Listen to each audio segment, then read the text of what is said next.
Akam Nadia. Akam. Akam daw. Hi. Welcome. Welcome. How are you, Nadia? I'm good, and yourself? I'm good. Akam daawwattoota keenya daawwattoota Ollaa kunoo amma laayivii sa'a 8 jalqabuu fi yookaan daqiiqaa 5 booda jalqabuu fi kana osoo achi hin ga'iin dursinee viidiyoo wayii isiniif qopheessinee turre. So taa'aa laalaa nu waliin taphadhaa.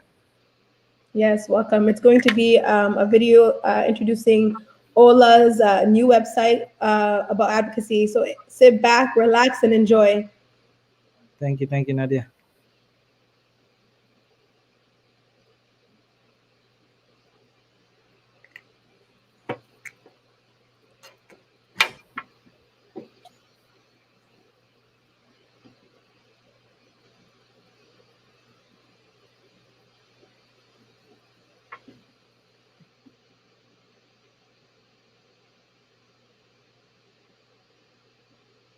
Okay. I think we are.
I think we were having some technical issues with our video there. There was no sound.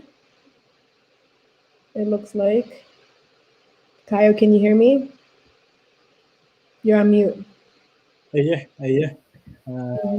Ifa manugara technical difficulty iba sa kanatti. Hata may amma tugalkan na may. Dukka farajal.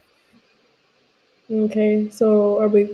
Let's try this again, and hopefully this works this time.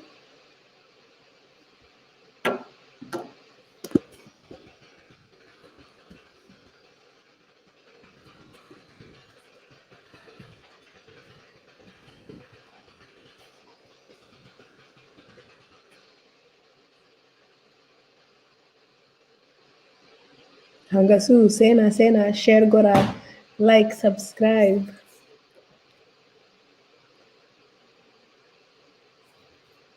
Okay.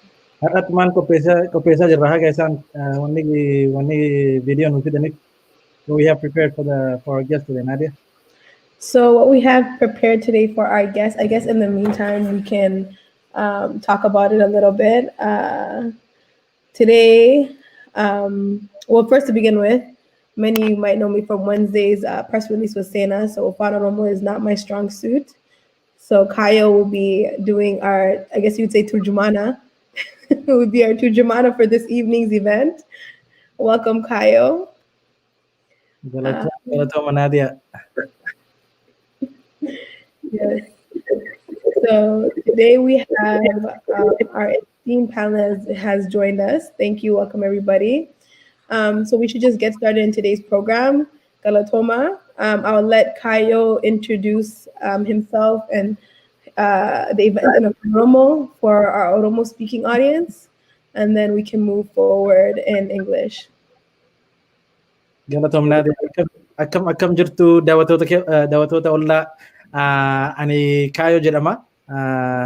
Asitti Ollaa fi advisory jechuu hin danda'ama. Har'a panelistii maal fakkaatu isiniif qopheessine seenaa jimjimoo hin beektanii Ayaantu obboleessa Tishoo Mr. Gammadaa fi Dr. Amaan isiniif qopheessine waliin dhiyaadhe.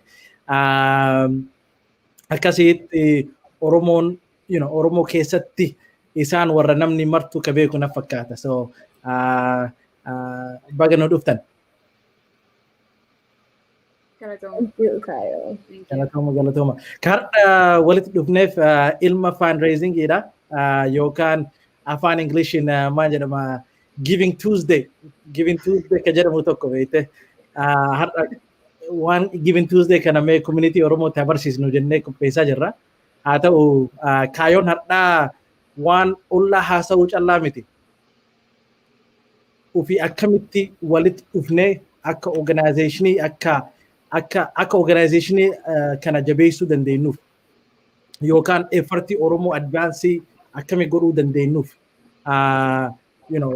organizationii akkana birri xiqqaan nu barbaachisu birri baay'ee nu barbaachisa.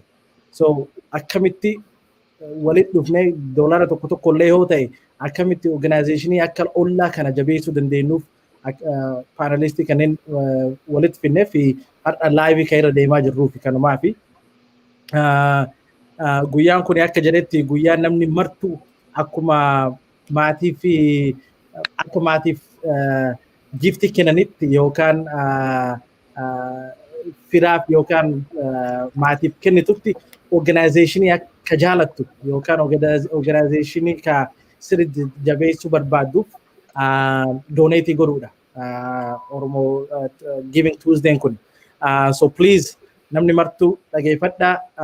Ani gaafii panelistiif qopheessee jira. Gaafii isaanillee hin gaafanna. Achi booda haguma dandeenyu please donate goona. Afaan conversationii kunillee afaan Oromoo fi afaan Ingiliishiin waliin ta'a. So ajendaan har'aa waan Ollaa bara 2020 fi irratti ka godhanii fi panelistiin kennanii ibsanii kana booda bara 2021 fi bara 2021 21 irratti maan yaalaa jiru jedhanii paanalistii hin gaafanna. Achi booda akkuma jennetti kaayyoon keenya har'atti qaata 4,000 qaata guurre mee haga 10,000 siloos har'atti guurren jenneeti.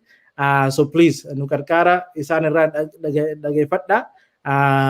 Kana itti dabaluun dandeenya jennee yaalee jira har'a. So mee armaa fi ani ammatti kanatti hin gabaabsa.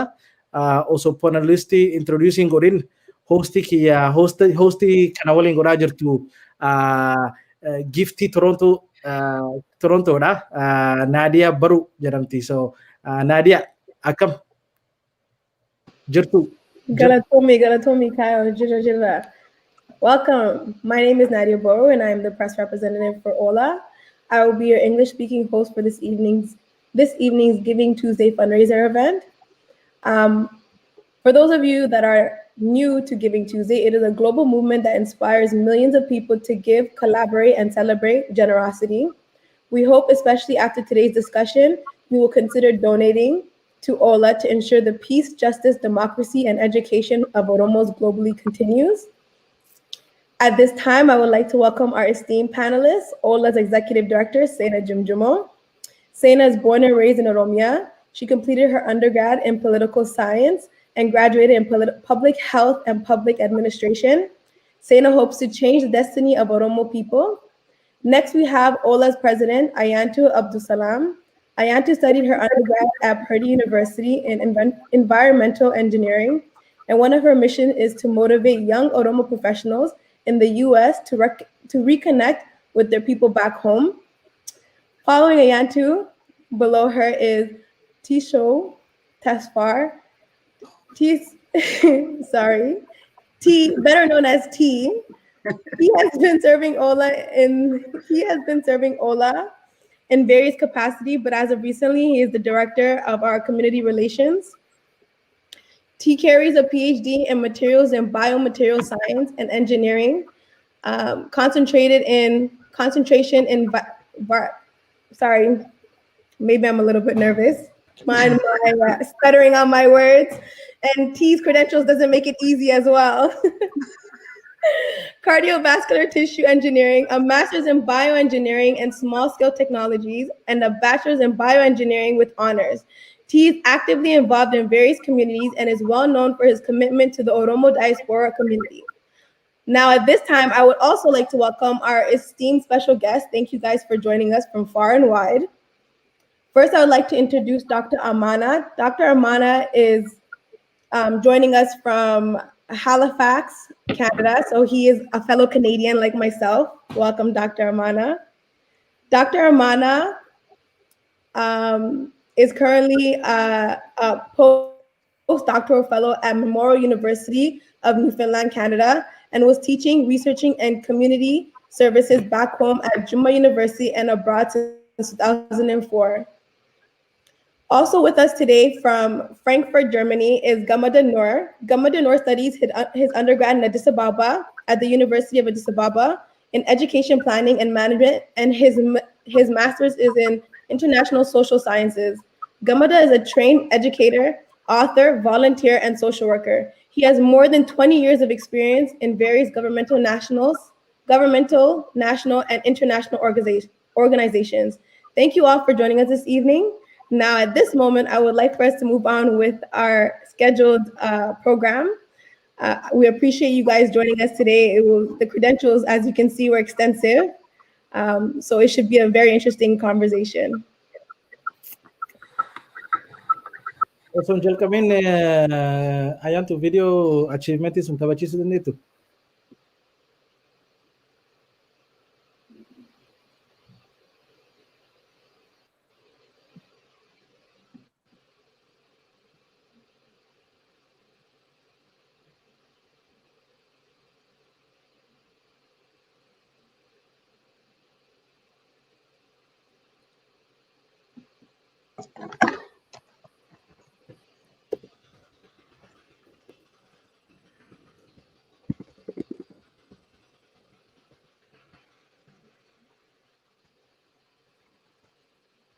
I think we can talk since there's Sagale one in Jirrefi to Hasatiman Lalani, were you?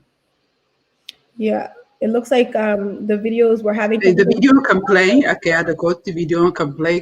Since audio for some reason audio nagahan jiramo to has of the video hata batu okay the code. Yeah, they got it.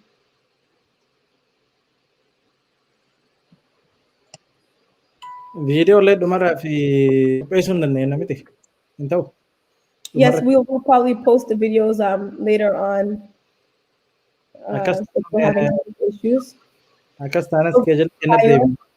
Mhm. Akas tana schedule kena tade binuka. Akas tanan ya hajal kabnuka namni martu galatoma gesti kena pille baay galatoma sin jechuma jalka barat sama jechu barbade ti.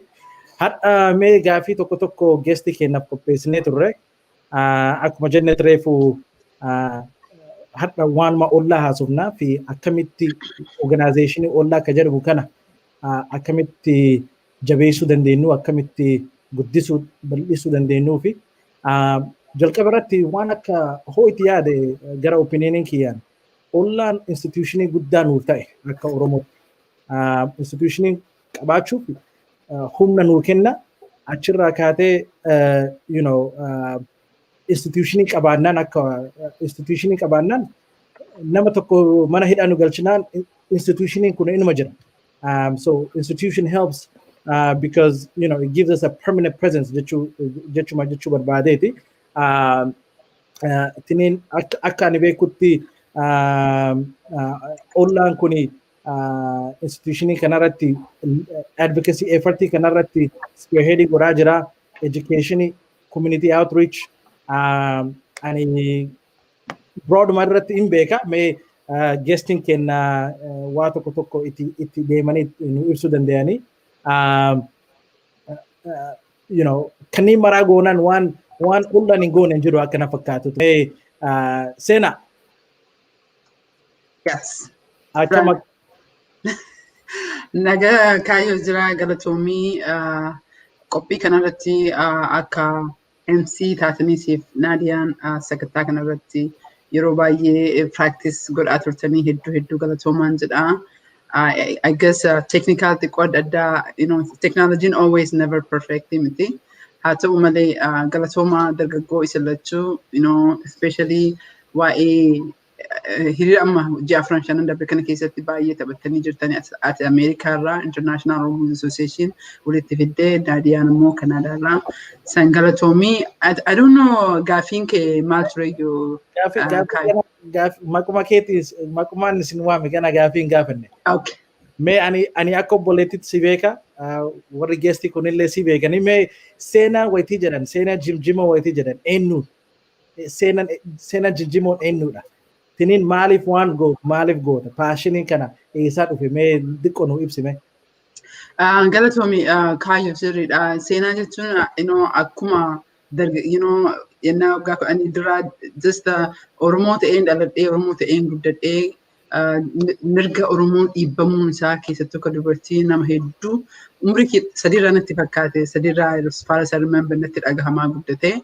And seenaan jedhu abjuun kiyya Oromoon boontu Oromummaa keenya keessatti saalfannu uummanni kee ijoolleen nuti biyya alaatitti deettu afaan keenya beektu aadaa keenya beektu safuu keenya ka beektu akkasumas immoo institutionii bakka yogguu ijoolleen teenya dhuftee bakka tireeningii gahaa itti argattu bakka contribution jaraa agartu nama jijjiiruu fi fedhii qabu seenaa yoo jedhan san argee jedha.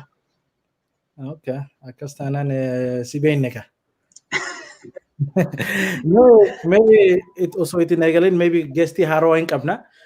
Ollaan maal jechuudha? Ollaan organizationii maalidha? Mee mission statement yookaan visionii yookaan purpose yookaan walitti illee siloos nu ibsite. Tiniin itti dabaluuf purposeen Oromoo koozii keessatti maaliif barbaachisaadha?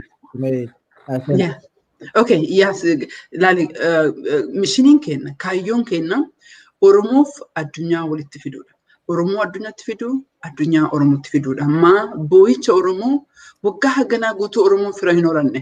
Waggaa haganaa guutuu biyya Itoophiyaa keessatti, gaanfa Afrikaa keessatti, addunyaa kana irratti namni Oromoo beeku hin jiru. Rakkoo Oromoo beeku arguu dadhabsiisu. Tokkoffaan Oromoo addunyaa fiduu, addunyaa Oromoo fiduudha. Vizhiniin keenya immoo addunyaa tana bilisa gabrummaarraa kan taate arguudha. Kaayyoon keenya ka dalagaa jirru ammoo waashin irratti ollaan ka dalagee jedhu yeroo baay'ee namni keenya ka beeku waa'ee advokasiiti. Santu akka malee daamineet godhee saniin jalqabas baanee baran waggaa maqaa keenya jijjiirree ollatti deebinee jennu bara 2020 kana waashin irratti dalagnee jenne. Dargaggoota advokasii, dubartii, barumsaa fi akkasumas development, business development. Because business addunyaa kana kan deemu qabeenya waan ta'eef Oromoon akkuma beektu niin dalagna malee qabeenya horachuu irratti abbaa qabeenyaa ta'utti ofii qabeenya keenya uumuu irratti biyya alaatti illee akkasumas biyya keessatti illee gahaa miti. Kun ammoo baay'ee barbaachisaadha. Namni tokko kan bilisa ta'u yogguu qabeenya isaa irratti abbaa ta'ee yogguu ofii dalage waan ta'eef kana irratti fokas gochuu dandeenya. Fokas gochuu barbaanna. Qabxiin ollaa waan kana shanan mataa isaatiyyuu kaayyoo hin beektaatiyyuu mataa kan keeti.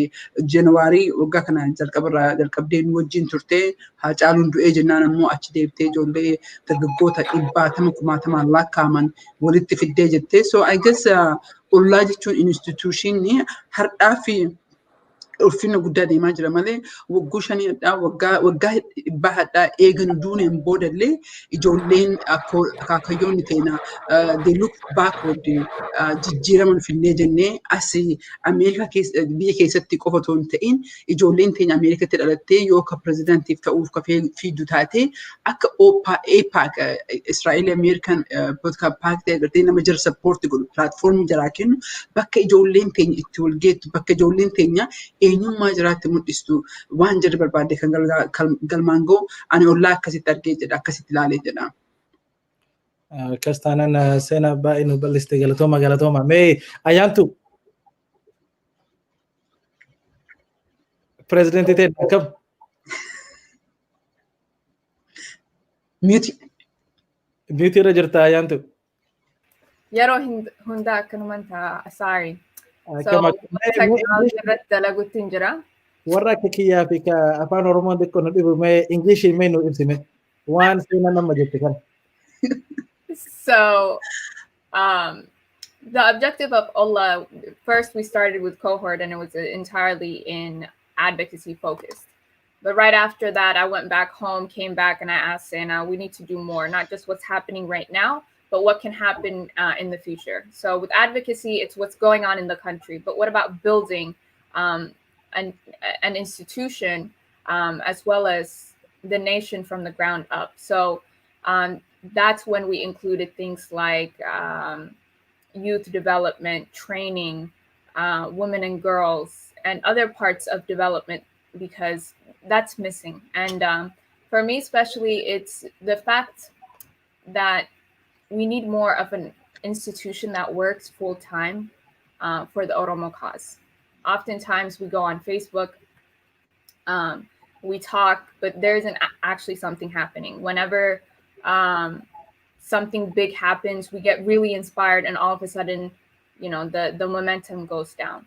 But what about working towards a mission full term, having full time employees who are actually doing this work for you, so that you're not the only one doing it on a voluntary basis. So for me personally, it's about having something that is long term and not a once in a while thing. So that's it for me. So as our president of Ollaa and our fellow Chachapsa Oromo Tabehu, you know, welcome. Kayo, he like Suta, you know, Suta Nudire, but it's okay. We tried. I wish I was more prepared. I'm the one behind the scenes doing all of the tech stuff too. Right. So and you're doing a phenomenal job. Yeah. Thank you. Everyone needs to give Ayancha a round of applause. By the end of this, she's going to be a professional. Thank you. So moving on, because Ollaa is obviously a big passion of yours, as our president especially. So I would like to know, like, what do you think of when you think of Ollaa, and like how far it's come, like, you know, in the sense of past, present, and future? how can you break up the achievements of its past, present, and future, and not only break up the achievements, but like even in the senses of where you feel, because you talked about momentum, where you feel like our momentum, you know, took a high, and where you feel like it took a low. So in the beginning, so this goes back to 2016. This is when I met Sena, and we used to go, there used to be protests, and we did a lot of work then. And then after a while, after Abiy got elected, that momentum completely dropped. But this was also the time that we were talking about, you know, the institution building, and finding support was very, very difficult. So we kept on working. But that kind of community sense, that momentum, keeping on working on for a cause, just was very hard to find. But after Hachalu's murder, that's when we saw the momentum again. People really wanted to do something. They were, you know, looking for a way to be involved with the community, to do something, anything that they could, be it financially, with their time. And even you can see that the even the kids, mostly I'm not involved in advocacy, but I was doing with youth leadership, and with them, you know, they wanted to know. People were on social media and they were attacking them about Oromo history. We don't even know our own history to actually defend it on social media. So that momentum came, and they saw a need for a more stability. I think that's what we're seeing.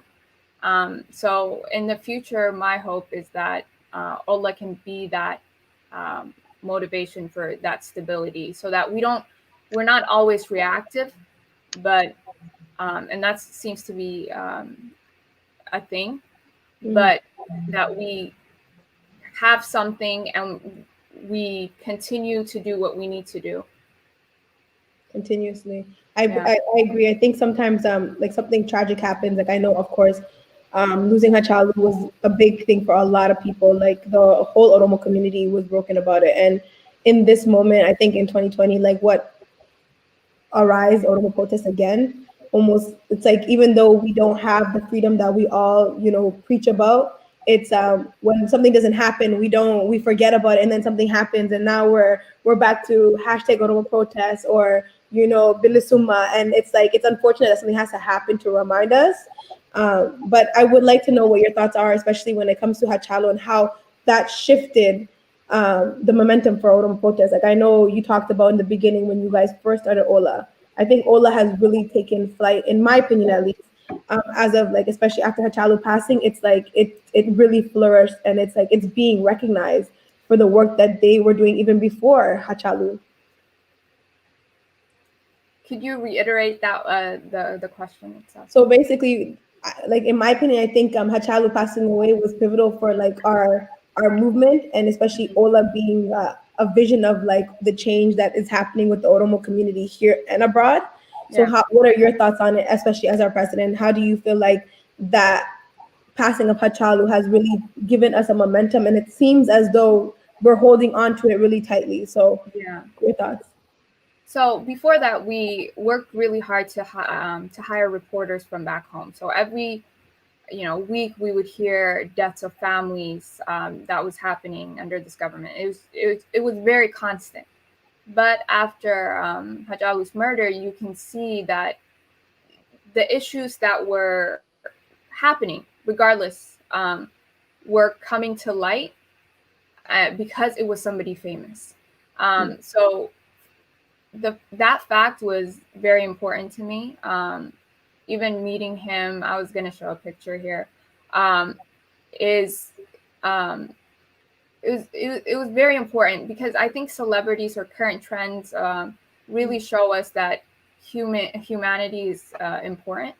So with his passing, I think we realized that this is happening, but it's gonna keep on happening unless something changes. So my hope, and Sena can add more because advocacy is more of her thing, is that this changed our situation, that we see it as a reality instead of ignoring it and going back to sleep. Absolutely agree. Sena yaada keetii nu ibsiite koo gaaffii kanaan. Okay, I mean, I guess Hacaaluu gabaabinni irratti akkuma mayyaan sun jettee 2016 irra jalqabnee dalagaa hin dhaabne gabaabinatti Hacaaluun aga du'een booda Oromoo xiqqoo rafuu yaaddellee saffisaan kaaseetiin akka duuti nutti dhufaa jirtu mootummaan abbaa irree ka'aangoorra jiru kun Hacaaluu qofa osoo hin ta'in tokko keenya nama sabboonummaa Oromoo qabu akka diinatti waan laalee ifa ta'ee I think it changed perspective akka namni dammaqeetiin yoomiyyuu olitti waa jijjiiraa fidu godhe natti fakkaata duuti Hacaaluu. Unfortunately Hacaaluu nama gaddisiisaa garuu Oromoon ni jijjiiree is necessity fakkaataa argee jiru. Okay. So please don't forget, you guys, if you have Gafi or Kamatan, if you have any questions, to leave it in the comments.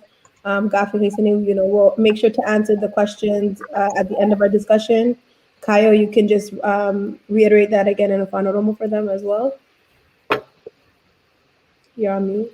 Yeah, I think English Marafingala. So yeah, kuma sena fin panelistic and Gafi Gapata Jabuti is in the Gafi Okabatan, please chat kesati Baresa and in the Iklane Boda Isan Gapachum Kia Kamaka Gapadan Isan. So Gafi Salpamiti, Gafi Java Isan if I copy Chara kana lamun nargan na kana pakatuti panelisti ajaiba way argan. So moving on to our other guests here, we have T. First let the people hear your name be pronounced correctly because I always butcher it, and my deepest apologies. There's no problem. Whatever you call me is my name. It's gonna be my name. Mekanki ya tisho tida. Kawawa matikanu. Lakini jumari. Wali galera na mati. Tate. So as a director of community relations, I want to direct a question to you. So I'm sure you met and you deal with people from all walks of life.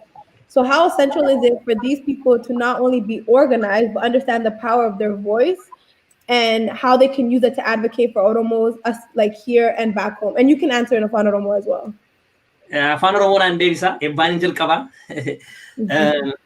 Sumanu Fafidu, Gabrumanu Rakasu, Kenya Redwani, Janata Nufa, Bulshu, Oromo Dumamo Hojini, Chajuru, Uragari to Fago, with Angel Kaba, Lamafamo, Haramafaka Juru, Oxanti, Kundumafi Ifada, Kuno Ufanakenya Bafane, Huchukenya Bafane, Isinjala Havne, Irra Wanukai, Tessinga Chajra, is in the Gatina, Malaka Ranuka. Malaka by Barbadisa, Mapaka Barbadisumo, Gafi machine Gavateretti, Nadia Gavateretti, Davaleni, Inu Subarbada Deka, Tokolabati, Advocacy Chuni, Sochi, can Urti, can Politica Sto, can House Atau, can Desatu, Umfad and Yokin, Antani, can Irati Hojetani, Packet of Double Takeover. Kunimmoo gocha sochii adda addaa fi barreeffama adda addaa kan jijjiirama seeraa, kan jijjiirama tarsimoo, kan jijjiirama imaammataa, kan jijjiirama bajataafaa kan fiduu danda'u hojii adda addaa kan ilaalcha namaa geeddaruu danda'u hojii adda addaatu hojjetamuu qaba. Kana hojjechuuf immoo waan yeroo ni barbaachisaa tokkoffaa haqa yookiin dhugaa namaa, dhugaa sabaa soqanii barbaadanii qoratanii research jechuudha. Kanaafuu godhanii haqa fuulduratti gadi baasuuni baay'ee barbaachisaadha. Lammaffaa fira horachuun baay'ee barbaachisaadha. Fira kan keessumaa namoota kan dhimma yookiin dantaa kan keenya wajjin wal fakkaate irratti dhaabbatanii sabaaf mormaa jiran wajjin yookiin namoota mootummaa keessa warra seera tumtufaa wajjin isaanii wajjin fira horachuu yookiin nama hawaasa keessatti fudhatamaa warra qabanii warra akkasii keessaa fira waa akkasii horachuun baay'ee barbaachisaadha. Ittaan immoo miidiyaa irratti gadi ba'anii yookiin hawaasummaa keessa deddeemanii dhugaa argatan, dhugaa soqanii fidan kanaa sabatti agarsiisuu, sabaa wajjin quunnamtii waliin marii gochuun baay'ee barbaachisaadha yaada buqqisuu. Afuraffaan immoo barumsaa fi tajaajila leenjii adda addaa namootaadhaaf laachuu namootni hundumtuu hojii advokeesii kanarraa akka beekumsa qabaatanii isaanis akka advokeesii kanatti cimanii fi barumsa adda addaa laachuu leenjii adda addaa laachuun baay'ee barbaachisaadha. Akka fakkeenyaatti kaasuu kan barbaadu amma yoo fudhattanii mootummaan kuni horii baay'eedhaan loobist group kan jedhamanii warra muuxannoo warra televiziyoonii wajjin akkamitti akka haasa'uu danda'u muuxannoo adda addaa qaban kana walitti fidanii birrii baay'ee kaffalanii horii baay'ee kaffalanii mindeessanii hojjechiisaa jiru. Amma adoolessa keessatti Juulaa jechuudha ambaasaaddarri Itoophiyaa Fitsum Araggaan mataan isaa 130 kaffalee ji'a sadiidhaaf loobist group kanan jedhamneefaa mindeessanii ofitti fidanii hojii cimaa hojjechaa jiru kan caalaatti hojjechaa jiru nungaa warra akkasii wajjin dorgomaa jirra. Akka Oromootti maal gochuu qabna kan jedhu waan lama jedheen raawwadha. Tokkoffaa cimsinee ol ijaaruu qabna. Cimsinee ol ijaaruu gaafa jedhu akka cimnee Oromummaa irratti hundoofnee ol ijaaruu. Ol ijaaruun kunis maal of keessatti qabata? Instituushinii yookiin dhaabbata adda addaa cimsinee hundeetti qabachiisnee ijaaruu lafa qabachiisnee hojjechuun ol jira. Kunis akka ollaatti tokkoffaa wanta kanaa medikeet gochuudhaaf kana ollaa kana keessa gallee hojjechuu kan jalqabnee fi kan gadi dhaabnee fi instituushinii cimaa gochuudhaaf. Lammaffaa maallaqni baay'ee barbaachisaadha. Asis jettee achis jettee maallaqni jiru taanaan hojii hojjechuun baay'ee cima. So har'a maallaqa keessan isuma qabdanii har'a guyyaa kennaati taaksii keessan irratti barreeffachuu dandeessu. Kana gaa itti nu cimaati waan qabdan keessaa boorsaa keessan banaati nutti gadhiisaa isa jedhu ergaa kana dabarsuu fedha. Galatooma Nadiyaa galatooma kana gaafachuu keetiif. Galatoomiiti. Omar. I think energy keetii bakka argattu rabbuma beeka. Haa ta'u galatooma akka Tisho. Itti aansumee I think Tishoon waan jechamu malu maraan nutti ibsee ture. Ufi itti aansumee geestii lamaan ka garaa gaafiin gaafanne jira. Mr. Gammadaa fi Dr. Amana akkam nagaa keessanii? Nagaadha akkam? Akkam mee isinirraa jalqabna Dr. Amana. Mee osoo gaafii isin gaafatin koomenti gaafii ka Tishoo fi seenaa fi ayyaantu ka qaata gaafanne. Waa itti dabaluu ka barbaadan jiru. Waan jedhamuu qabu irra caalaa Tishoo fi seenalleen ayyaantulleen jedhaniiru. Wanti ani dabalu waanuma isaan jedhan kana dhageenye jabeessuudha. Wantoota amma jedhaman kana mootiyyuu gara fuulduraa tarkaanfachiisuuf firee itti godhuudhaa fi akkuma amma wantoota baay'ee argaa deemne kana amma wantoota seeneetaroonni Ameerikaa wantoota deeman hunda jijjiiramoota haga amma argine kana hunda du'aayiin akkuma jirutti ta'ee rabbi sinaa qarqaaru qofaadhanii miti ka hojjetu jechuudha. Kiisii ofii baratalleen haga ani beekutti jetta haga barataa ga'uttuyyuu kiisa ofii keessaa waa fuudhanii walitti yoo darbanii walitti fidan jechuudha. Doolaarri tokko nama tokko fi salphaadha doolaarri tokko jechuudha. Garuu nama namni 1,000 yoo walitti dhufee doolaara tokko kenne doolaara 1,000.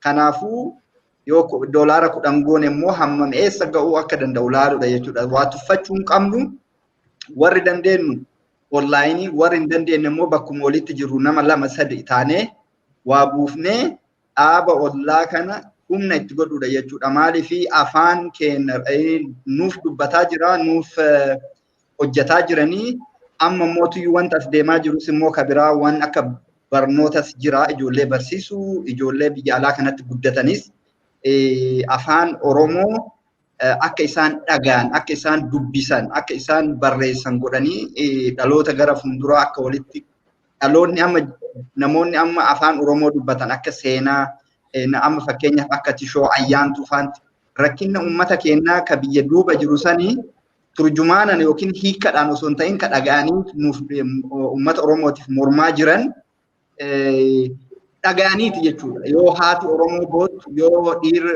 obboleessi yookiin abbaan namaa boo'u biyyaa jechuudha. Gurra ofiitiin dhaga'anii asitti addunyaa afaan isaan beekanii sirriitti itti himanii kanaaf amma addunyaan hamma ta'e tokko gahaa miti hamma ta'e tokko gurra Oromoodhaa kennuu jalqabdeetta jechuudha.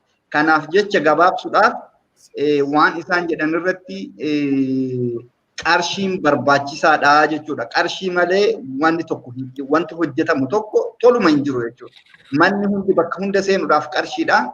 Kanaaf dhimma qarshii kana jala sararaati namni warri laayivii ilaalaa jirtanis warri mana taa'anii haala adda addaatiin hordofaa jirtan liinkiin kun gara jalaa jira ollaa.org/donate ka jedhu kana gara biraatiin immoo tuyyuu mala adda addaatiin ollaan yeroo hundaa onlaayinii weebsaayitii isaatii kuni feesbuuk irrallee qabu achirraa dooneetii godhaa jechuun barbaade.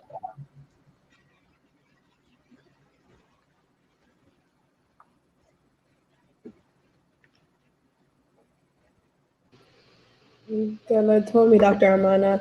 Mr. Gamada, would you like to add to what Dr. Amana had to say? Baay'ee galatooma na dhageessumi. Naaf yeroo keessaniif baay'ee galatooma isinin jedha. Waan baay'ee waan gaarii jettanii. Anis wanti dabaluu barbaadu duratti seenaan ka jette Oromoo fi warra biraa walitti fiduudha jettee itti dabaluudha Oromoof Oromoollee ka walitti fidu ta'uu qaba. Maaliif akkuma beekamu dhaabbileen Oromoo walii hojjechuu aadaan akkasii baay'ee waan hin jirree fi walii hojjechuu danda'u. Wal danda'anii kaayoo tokko irra dhaabbatanii waa hojjechuu fi waa hojjetas immoo galma geessuu danda'uun barbaachisaadha. Kun immoo akka fakkeenya gaariitti ollaan yoo kana hojjete dhaabbileen Oromoo bakka adda addaa jiran biyyoota adda addaa keessa jiran biyyallee kan jiran walii hojjechuu danda'uun sun hiddaan lafa godhataa jechuudha. Kana godhuudhaaf immoo wanti walii hojjetan tokko namoonni baay'een dandeettii adda addaa qabanii beekumsa adda addaa qabanii ogummaas adda addaa qabanii kana walitti fidanii bakka tokkotti yoo buusanii kun humni namaa beekumsi namaa kun waan guddaa dalaga. Kanaaf walii wajjin hiriiranii hojjechuun baay'ee barbaachisaadha. Kanaaf dhaaba walitti nama fidu, qaama walitti nama fidu, ijaarsa walitti nama fidu qabaachuun tokko inni barbaachisaadha. Waan isa hin qabneef waan akkasitti hundaa'ee hin jirree fi faffaca'ee hundinuu adda deddeema. Yoo kana ta'e ollaan akka fakkeenya gaariitti biyya ormaa kana keessatti saba Oromoo keessattuu hayyoota Oromoo walitti fidee biyya isaatiif uummata biyya jiruuf akkasumas biyya ormaa jirus waa buusuu danda'a jedhee abdiin irraa qaba. Kana godhuuf immoo uummanni keenya yookaan hawaasni keenya ka biyya alaa jiru gargaarsa godhuun barbaachisaadha. Yoo gargaarsa hin godhin harka duwwaa hojjechuun hin danda'amu. Afaaniin qofa ta'uu hin danda'amu. Gochaan fi jecha walitti fiduun barbaachisaa waan ta'eef waan kaayoon amma dubbatame kun galma ga'uu kan danda'u gargaarsi yoo bira jiraate gargaarsa kanaaf immoo waan dandeettan waa humni keessa isin dandeessu gumaata godhaa isiniin jedha. Galatoma Dr. Gamada. Ya dhugaa waytii community waliin dalagu waytii maraa birrii baasurraa isin bira dhaabanna jedhan waytii maraa beekte. I think hadhatti isin bira dhaabanna irra caallee donate godhuu malla jechuma ittuma dabaluu barbaadeeti. Mee Mr. Gamada mee isinirraa jalqabdu mee obbo Gamada. Waan educationii programmii kanarratti mee nu ibsa mee educationii effort kana ollatti maaliif galchine maal fakkaataa jira mee waan programmii kana mee nu ibsa mee yoo dandeetta. Wanni barnootaa kun baay'ee barbaachisaa barumsa malee wanni ta'an jiru. Yoo baratin Oromoon baay'inaan yoo ilaalamu saba barate garuu barumsa baranne kana deebinee nama keenyaaf oolchina saba keenyaaf oolchina kan jedhu gaafiidha. Waan oolchinu natti hin fakkaatu maaliif haalli Oromoon itti jiru faffaca'ee bakka adda addaa waan jiruuf keessattuu warri biyya alaa jiru ijoolleen biyya alaatti dhalatanii akkasumas immoo maatii waliin biyyaa bahan barumsa afaan barachuu carraa hin qabani. Kana godhuuf immoo afaan barbaachisaadha. Afaan immoo mirga uumamaan ilmi namaa qabu. afaan keessattuu afaan haadhaaf abbaa nuti afaan haadha abbaa jenna afaan faranjiin immoo afaan haadhaa yookiin maazar taangi jedhu san mirga kana immoo namni namaaf hin kennu mirga uumamaan qaban waan taaneef isa kana babal'isuun baay'ee barbaachisaadha barumsa keessatti jechuudha inni isaan eegala. Erga inni babal'ate immoo ijoollee barumsa kana bakka eenyutu barata kan jedhu bakka adda addaatti qooduun barbaachisaadha. Tokko ijoollee oolmaa daa'imman keessa jiran sadarkaa barnootaa keessa jiran dargaggootaaf ga'eessota. Amma barumsa ga'eessotaa irratti kan waa jedhinaan jedhanatti kanaaf kennan ga'eessi kana adda baasuudha. Ga'eessi immoo afaan Oromoo kana Oromoon afaan Oromoo hin haasofna garuu namni baay'een dubbisuu barreessuu dubbachuu kaayoo arfan afanii hin dandeenye. Baay'een isaa namni hin danda'u. Dubbachuu dandeenya. Barachuudhaaf immoo ani afaan kiyyaa dubbachuu danda'a akkamitti baradhaa kan jedhee namni qaana'u baay'eetu jira. Maaliif haasawuun qofa gahaa miti. Kaayoo arfan afanii kana yoo hin guutin namni suni barate jechuu hin dandeenye. Kanaaf namni sadarkaa itti jirutti barachuu qaba. Yoo afaan san qulqullinaan barate ijoollee isaatiif dabarsuu qaba. Ijoollee isaas barsiisuu qaba. Ijoolleen immoo akka baratan immoo hawaasni biyya alaa jiru bakka adda addaatti waan ijoollee itti barachuuf isaaniif mijatu qopheessuu qaba kan jedhu haala kanaan yoo qindeessee ollaan dhaabbilee adda addaa irraa walitti dhufee yoo qindeesse gaarii jedhee dhaaba. Amma ani dhaaba ifaa bakka bu'eettiin kan gara keessan dhufe International Friendship Association kan jedhu waan kana irratti hojjetaa jirra akkamitti dhufuut paartiner isaanii walii hojjanna kan jedhu jechuudha. Ga'eessa maal barataa maal barbaadaa akkamitti barata kan jedhu beekuudhaan barumsa isaaf ta'u qopheessu ijoolleedhaaf kan ta'u qopheessu haala saniif immoo hayyoonni waan kana irratti bobba'anii barumsa kennuu akka danda'an gochuudha jechuudha.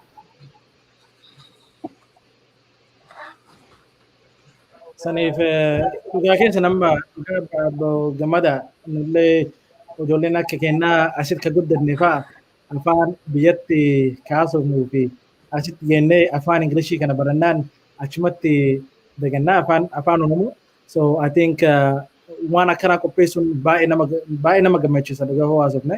Anillee ijoollee International Oromo Youth Association waliin wayitii miitingii fa'aa qabnu amma iyoo kanatti afaan Oromoon ofuufuu jalqabne beektee so nullee afaan keenya barachuuf baay'ee dirqama akkuma jettanitti so saniif baay'ee galatooma.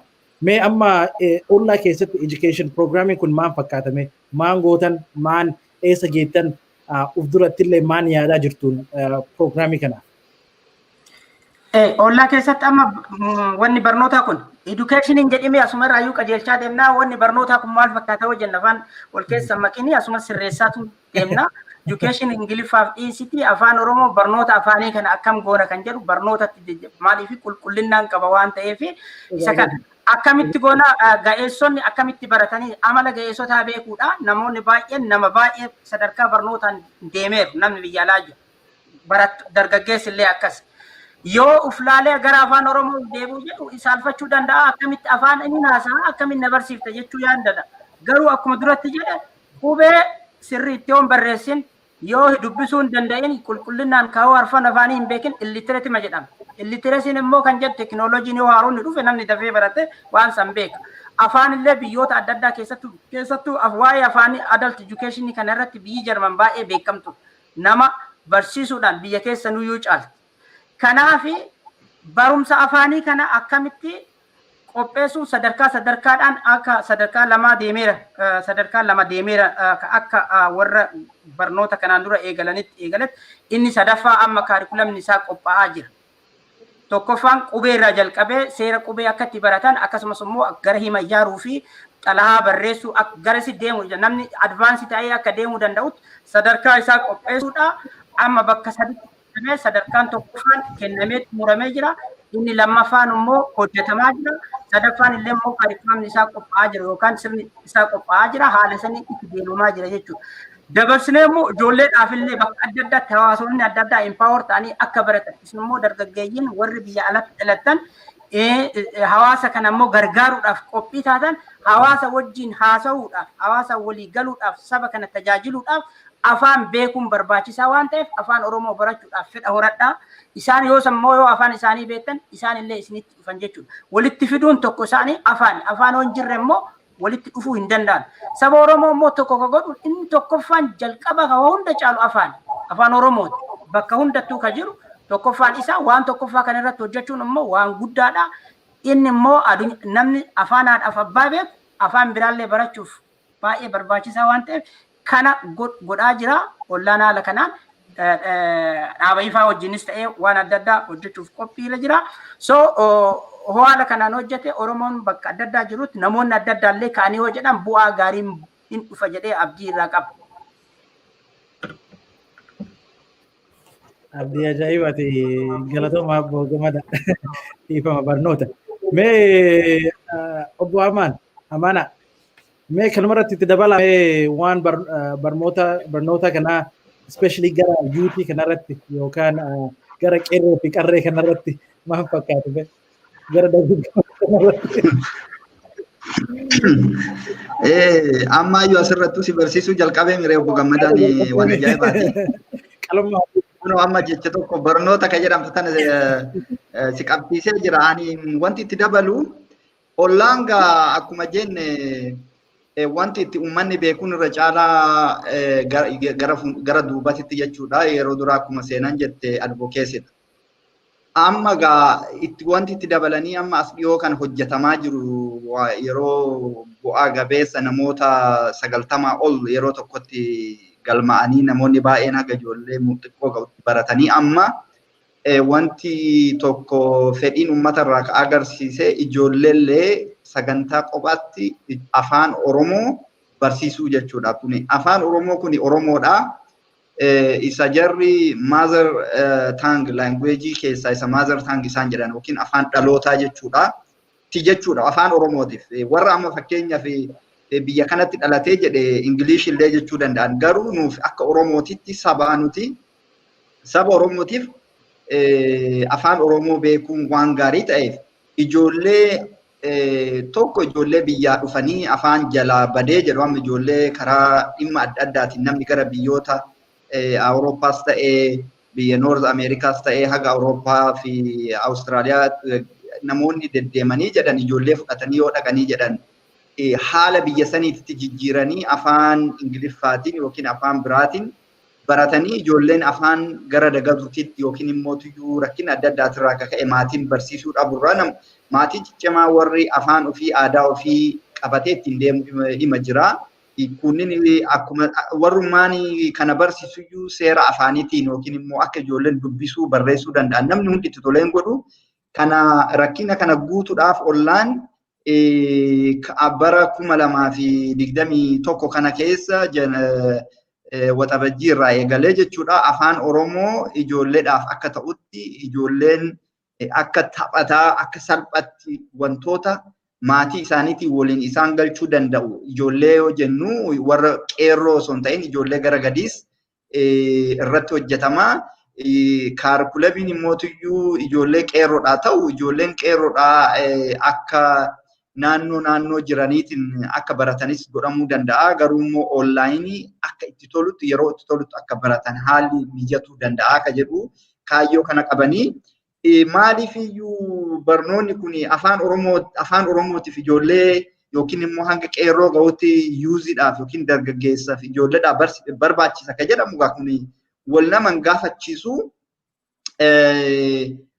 daqiiqama takka lama fudhadhee jechuudhaa fi biyya alaatiif warra biyya keessaa walitti hidhuufu eenyutu boru bakka bu'ee uummata Oromootiif hojii har'a amma piroofeesaroonni warri siyaasaa namoonni baay'een hojjetan kana eenyutu bakka bu'ee itti fufsiisa yoo amma ijoolleen kan keenya ijoolleen jenereeshiniin jalqaballee yookiin immoo warra asitti dhalatan afaan Oromoo beekanii dubbisuu barreessuu dhaga'uu godhaniitiin gaafii kana akka nama afaan Oromoo yookiin immoo dhimma Oromoo wal harkaa fuudhaa walirratti dabarsaa irratti ijaaraa akka deemamuu fayyada jechuudha. Biraa aadaa ofii afaan ofii wantoota hundaayyuu ijoollee ofii akka namaa baratan nama qarqara jechuudha. Biraa gidduma ofiitti wal cimsuudhaaf rakkina kennallee mootuyyuu walitti himachuudhaaf barbaachisa jechuudha.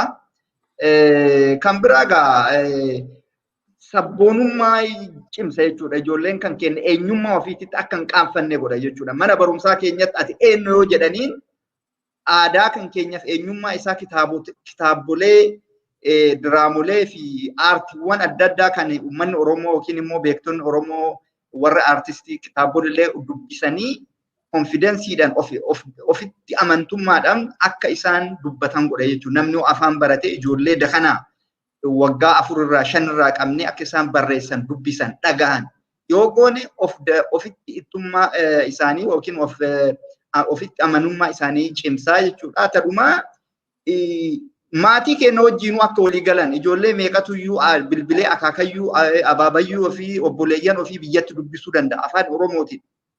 Warra Ingilish hin dandeenye yookiin afaan Awurooppaa afaanota biraa hin dandeenye akka maatii kan keenyatti illee rakkina biyya keenyaa maatiin kan keenya walitti hidhanna neetworkii maatii kan keenya illee jabeessuuf nu gargaara. Kanaaf ollaan immoo sagantaa kana qopheessee dooneetii nu godha nu gargaaraa jedhaa jira jechuudha. Wanti baafnu qarshiin baafnu advokeesii qofatti hin deemu jechuudha. Kanarrallee ni oolaa. Kanaafuu namoonni advokeesii qofaaf jettanii yaaddanis xiqqoo isiitti daddabalaati waatti nu qicaa jechamaa fi waan amma deemaa jiru kanatti gara jalaa kanatti argitanii feesbuukii fi wantoota argitan kanarratti galatooma. Itti si dabaluu asumarratti achuma waan ollaa godhuuf afaan meeshaa dhalli namaa itti walii galu afaaniin kan walii galu ilma namaa qofa afaan immoo afaan Oromoo afaan ittiin Oromoon hundi irratti walii galu afaan kana immoo qopheessuudhaaf keessattuu ijoolleen biyya alaa jiran carraa hin qabani isa kana ilaalamee immoo akka ijoolleen bakka hunda jirtu baqatanii biyya alaatti dhalatanii jiran kun barachuu danda'an waliin gahuuf teekinooloojiidhaan qindaa'ee danda'u gargaarsi keessan baay'ee barbaachisaadha yoo gargaartan afaan teekinooloojiin walitti qindaa'ee ka hayyootaan qophaa'een sirriitti isaan bira gahee ijoolleen baratanii yoo isaan riqichi ijaarame jechuudha. Akka amma obboleessi keenya jedha biyyaaf warri keessaa walitti hidhama. Kanaaf gargaarsi keessan baay'ee barbaachisaa jechuudha. Kanuma dabaluuf.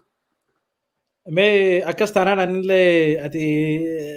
anillee mee gaafii tokko itti maa dabalu sanuma irratti mee gara action step kanarratti hoo laalle kilaasii wayii amma maadariin wayii hoo nu laalaa jiraatan mee gaafiin isaanii mee amma ijoolleen 2-3 manaa qaba akkamitti isaan joinii godhuu danda'an mee kanarratti ibsuu dandeetu kilaasii qubee qabdanii moo kilaasii kutaa seenaa qabdanii moo maal fakkaata education programmii kana secondii 30tti hoo sila osoo ibsitan. Isa baay'ee qabna saruu irratti hojjennee testi goonee hojjetamee waan jabatu jira waan ta'eef kitaabni qophaa'ee wanti hojjetamee ijoolleen keessattuu biyya Jarman kana keessatti waan gaariitu jira muuxannoo kana babal'isuudha waliin gahuudha hayyoonni itti hirmaatanii amma hin barsiifadha jedhanii yoo maatiin tokko fedha qabaachuudha jalqaba yoo itti jiraatan barsiisuudhaaf qophiidha wanni martinuu warra ijoollee barsiifatu ga'eessaaf illee waa hundaafuu akkuma fedha isaatiif akka dandeettii isaatiitti godhu maaliif baay'ee namni qopheessuu danda'us kan qophaa'ellee jira sanuma fayyadamaa godhuudha. Okay, akkas taanaan har'umatti dooneetii goonee bori kilaasii keessan joinii goona ka. Jabaat. Ana fi Taayoo. Akkas taanaan anaa fi Naadiyaa fi Tishoo bori achitti nu argitan ka. Ayaantu ifama mee sena mee gara women's fi girls projectii kanarratti yookaan projektii dubartii kanarratti irratti jabaataa jirtanii mee maal fakkaata tiniin gaafii sanillee gamadatti obbo Gammadat dabarsa. Okay, I just xiqqoo tuqeetiin gammadaan bal'isee hinaasahee jedha. I think the most important thing kan namni kenna yaadataa jiru ka dhaggeeffattoonni programmii hadhaa maalidha? Maaliif as jirra? Wanni guddaan har'as jirruufi Tuesdayn kuni guyyaa kennaadhaan beekamaa Facebookii match odolaa tokko kennitan match namaa godha kan jedhu tokko sani. Lammataa immoo inni guddaan kaas jirruu fi isin dhaggeeffattoota keenya Oromoo wal barsiisuudhaa fi waa'ee advocacy qofa osoo hin ta'in keessattuu waa'ee barumsaa kaama kaayyoo atirraa na gaafatte jechuudha. Barumsi eenyummaa namaa saba tokko ka gad godhee saba tokko ka ol godhu barumsa. Mootummaan gabroonfataan Oromoo irratti ka xiyyeeffate dura amantaa fi barumsuun dhooggatee jedhe. Because foundation nama barumsaa fi amantaa irratti waan hidhatuu fi kanarratti hundeeffatee amantaa keenya balleessee barumsa akka nu barannu nu godhee jedhee ka godhaa jiru ijoolleen tuni amma kaasitti Dr. Amaanaa fi Gammadaa illee kan dubbatanii jedhan ijoollee Ameerikatti dhalattee jette akkamitti afaan keenya barsiisna ijoollee biyya Oromootti immoo dhalatteetiin guddattee afaan Ingiliffaa barachuu barbaadu akkamitti carraa bannee fi onlaayinii kanaan koorsii adda addaa barsiisaa akka adda addaa finnee barsiisnaa kan jedhu so namni keenya aayyoon teenya kasirra dhagahaa jiran haati ijoollee ka dhagahaa jiran obboleeyyan keenya wanni biraa yoo hafe hadda Giving Tuesdaydha hopefully donate gootanii ka jedhu yaada qabaa hedduu arjoomtanii jirtanii galatoomaa garuu wanni inni guddaan irraa beektanii barbaanne akkuma dhageettan kana waa'ee barumsaa irratti Ollaan advocacy in godhaasan hopefully program kanaan booda bal'inaan itti deebinee hin haasofnaan jedha sa'a 2-3 booda saniin duratti ka amma ati na gaafatteef kaayyoo inni guddaan kan namni keenya dhageeffattee inni keenya beekuu qabu barumsi foundation ijoollee keenya kan biyya alaatti guddate sanniini aabaa caadaan beektu kana so warra barate ka akka amma Dr. Amaanaa Gammadaa kanniin taaneetiin akkamitti barsiisnee jenna amma keessattuu koronaan dhufee jedhee barumsi karaa onlaayinii deemee jira san fayyadamnee barumsa nama keenyaaf akkamitti galchinaa ijoollee biyya teenya biyya kana dhalatte akkamitti akka jirre aadaa fi afaan jiraa wallaalle goona kan jedhuumsa irratti baajata guddaa keenyee beeksota adda addaa finnee namni keenya baratu barbaanna. Lammata irratti kaati gaafatte waa'ee dubartii irratti. Dhimmi dubartii ani dubartii qofa otoo hin ta'in is a very personal for me because bakka dhufne irraa waan qabuu fi addunyaa irratti dubartii ammayyuu qixxummaan fagoo waan jiruu fi ollaan ka godhaa jiru waa hedduu biraanchii tokko guutuu waa'ee dubartii irratti qabna sanii wajjin agasi bal'innaan mee Gammadaan irratti haa'ida'ee jedhu Gammadaa dhaaba isaa wajjin paartiner taanee bara 2020 irraa walakkaa irraa jalqabneetiin piroojeektii addaa irratti hirmaatuuf dalagaa jirra jala gabaabinaan nama folchi kaan itti da'ee jedhee. Bareeda asirratti sagantaa walii hojjechuu kana sagantaa michooma partnership ka horii jedhamu kana michooma walii hojjechuu danda'u tokko inni guddaanu dhaabbileen Oromoo ilmaan Oromoo qabdu ilmaan Oromoo hundeessan walitti dhufanii waan tokko hojjechuu danda'udha sabaaf. Nuti dhaabbanni keenya International Friendship Association jedhama ifaa jedhama. Ifa jechuun xomboraa ifaa qabatanii waan ifaa sabaaf godhuudha. Dur biyya keessatti hundaa'ee waggaa dheeraa dubartootaaf ijoollee irratti hojjechaa turre muuxannoo waggaa dheeraa qabna. Biyya Jarman keessattis galmaahee keessattuu baqattoota ijoollee godaantotaa fi akkamitti haala gaariidhaan walitti hariiroon walitti dhufnee namni bakka jiraatu waliin jiraachuu danda'uu fi biyyatti immoo dubartootaaf ijoollee gargaaruu yookaan biyya keenyatti nama rakkataa gargaaruu kan jedhu irratti waa'ee dubartootaa yommuu ilaallu dubartoonni immoo wanni dubartootaaf ijoollee durbaa irratti xiyyeeffanneef isaan keessattuu miidhamuuf warra saaxila bahanii rakkoo keessatti warra kuwanii baay'inni isaa irraa ka'e akkasumas immoo nuti ka'amannu jalqaba dubartoonni baay'ina uummata biyya keenyaa keessaa walakkaan isaanii deebi'anii immoo walakkaadhaaf haadholeedha obboleeyyuudha miidhama kana jalaa baasuudhaaf immoo qaamni dhimmi ilaalu martinuu irratti hirmaatee waan godhuu qaba kan jedhutti waan amannuufi akkasumas immoo ijoolleen durbaa immoo har'a durba ijoolleedha boru immoo haadha ta'u achi immoo biyya bulchuu danda'u amma akka ayyaantu akka seenaa kana akka naadiyaa kana ta'uu danda'u kana godhuuf immoo carraa uumnee fi akka barachuu danda'a keessattuu ijoolleen durbaa baadiyaa keessa jiran carraa barumsaa argatanii fixanii fiixa waan hin baanee fi fiixa bahuu akkamitti akka danda'an akkamitti gargaaruu kan dandeenye kan jedhudha tokko isa kana irratti hojjetu dubartoota immoo ga'oomsu woman empowerment ga'oomsu jechuun qabeenya isii qabdu sanitti abbaa taatee sirritti abbaa manaa wajjin walqixa akka itti fayyadamuu dandeettu maaliif baay'een keenya ijoollee baadiyyaati hin beekna maatii keenya akkasumas immoo dubartoota illee hin beekna waan qaban san sirritti fayyadamuu mirga isaanii kabajee fi abbaa manaa maatiin kun nagaan jiraachuu kan danda'u yoo gargaarsa argannee barumsa ijoolleen isaanii deebinee gargaarre kan jedhu amannaa kana irratti immoo dalagaa qabatamaa sirritti kan mul'achuu danda'u hojjannee agarsiifneerra weebsaayitii keenya irra ilaaluu dandeettanii ollaa wajjin taanee ummata Oromoo biyya keenya keessa jiru akkamitti ga'umsa goonee gargaaruu dandeenya dubartoota kana akkamitti carraa uumuu dandeenya maal goonee hojjanna kan jedhu tokko waliigallee michoomaaf hojjechuudha isa kanatti immoo dhaabbilee adda addaa irraa madda maallaqaa uumne gad buune immoo biyya kana keessa biyya ormaa kana keessatti illee dubartoota ga'umsaa ijoollee isaanii barsiisaa biyyatti immoo gargaaruu in seensi horii kennuuf osoo hin ta'in akka uf danda'anii waa hojjetanii jireenya isaanii fooyyeffachuu danda'a haala mijeessuu jechuudha itti hirmaachisuudhaan. Nama yoo gargaaraa namni sun immoo gargaarsa san irratti hirkatee achitti hafa waan ta'eef gargaaruu kan jedhu osoo hin ta'in hirmaachisanii akka uf danda'ee empower ta'ee bahuu danda'u godhuudha. Kanaaf immoo tokko hojiin advocacy iyyuu isa kana jechuudha. Namna tokko kan gaafatan yookaan kan walii hojjetan waliin wal qixxaatanii walii hojjechuu danda'uu sanii humna biyya ormaa kana keessa yemmuu jiraannu iyyuu biyya keessanitti akkas biyya ormaa biyya Awurooppaa kanatti namni akkasii wal qixa ta'ee hojjechuu hin danda'u carraan sunuu hin jiru. Isin you have lucky people. Nummoo akkasii miti. Kana fiduudhaaf immoo waan kana waliin michoomaan bakka adda addaa dhaabbileen adda addaa waliin hojjechuu tokko kana fida. Kabiraa immoo warra manatti hafe as baasa. Warra dandeettii qabaatanii dandeettii isaanii duubatti as baasa qabeenyallee kennuudhaaf bakka itti kennuu dhabe kan rakkatetu jira as baasa jechuudha. Kunoo karaan jira nama gargaaruudhaaf nama empower godhuudhaaf karaan jira haala kanaan saba keenya gargaarra saba keenya walitti finna walitti hiinee gargaarra biyya san keessatti hiyyummaa jalaa baasuudhaaf tokko hiyyummaadha wallaala jalaa baasuuf tokko wallaalli kan rakkisu kana hoogoon immoo mirga isaa lee kabajee mirga namaallee kabajee ofillee kabajachuu danda'a haala kanaan waliif fiduuf women empowerment isa jennu yookaan dubartoota ga'eemsuun baay'ee barbaachisaa fi furtuu isa jalqabaati. Kanaaf dubartoota dargaggeeyyii kanaan wanni hoogganamu immoo fiixa baha jennee abdanna.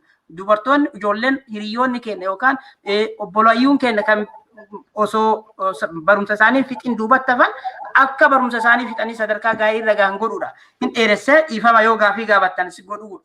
Xiqqoo isii waan garaa nama nyaataati waa'ee dubartootaa yoo laalu.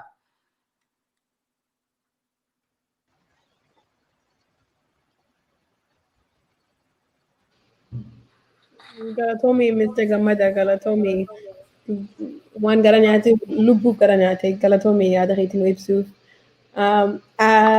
Kayo, did you? I know that a lot of you guys have been commenting in the comments.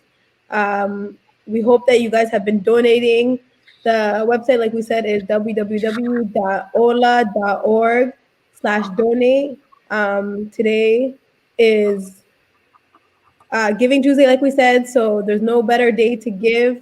Obviously, we came here to discuss different things that are important about Ollaa and why it would be appropriate to donate to Ollaa. Ollaa is here for the Oromo people. It's here for the Oromo cause. Their work it speaks for itself. It speaks volumes. And to continue this mission that we have as a community here and wide, we need your support. So please go to the website, donate, even if it's $1, anything counts. The idea of giving something, it's never too small. So like I said, www.ollaa.org/donate, DONTAE. So at this time, we would like to conclude our discussion. Does anybody want to share some last words before we say our goodbyes to our audience? It's been a pleasure being on this panel with you all. Anybody have some last words before? I'm scared to speak of Oromo. You guys spoke so much about how people butcher of Oromo. So that name of Oromo is out.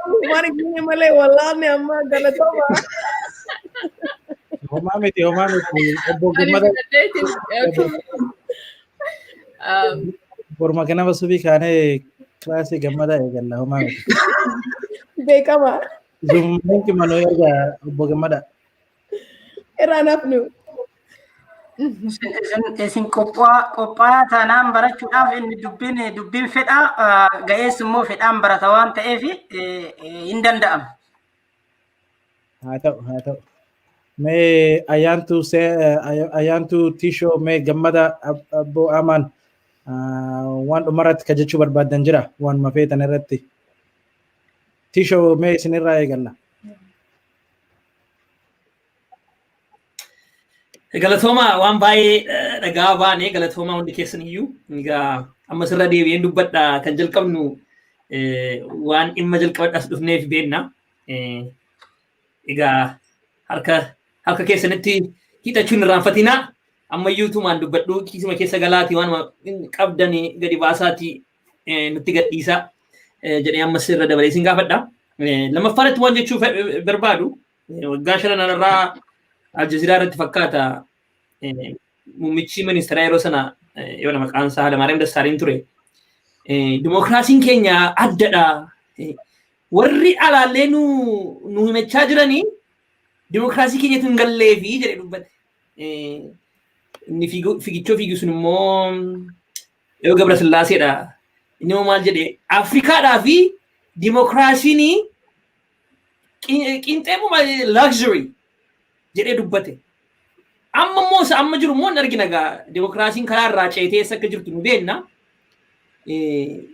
Dimookiraasiidhaaf dhaabbanna ollaan kan jedhu dimookiraasii yoo itti siqne maal fa'aa abbummaa fi itti gaafatamummaan ni guddata.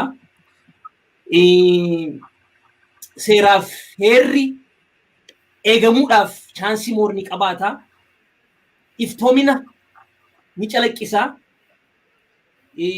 Sarbamuun mirga namummaa yoo baduu baate illee hin hir'ata.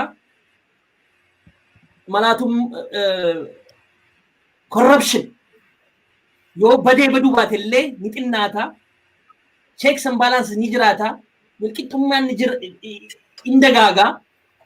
Gammachuu fi fayyaan illee dimookiraasii irratti baay'ee hirkatanii jiru.